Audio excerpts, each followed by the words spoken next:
Thank you, Mr. Speaker. In the summer of 2020, mobs of radical leftists burned our cities, preyed on innocent citizens, attacked our police officers, and occupied business districts during what one leftist Democrat mayor called the Summer of Love. At least 25 people were killed. Republicans called for law and order. Democrats called for defunding our police departments and releasing dangerous criminals onto our streets, often within hours of their arrests. In the cities they controlled, they did just that. And in those cities, crime has skyrocketed, including the fastest increase in homicides ever recorded in our nation.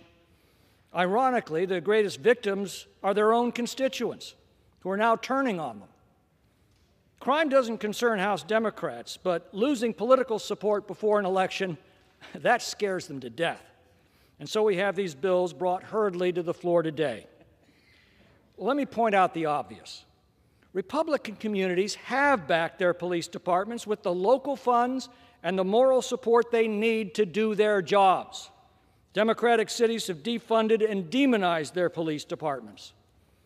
The Democrats' response is to take the taxes paid by the citizens who have fully funded their police departments and give them to those Democratic cities that have cut them. And still, virtually none of the money they propose to spend is for actual law enforcement. It's rather for intervention, de-escalation training, public health and social work training, all administered by the increasingly corrupt and politicized Department of Justice. We've watched the Democrats utterly destroy the cities that they have dominated for decades. Do we really want to let them do the same thing to our country?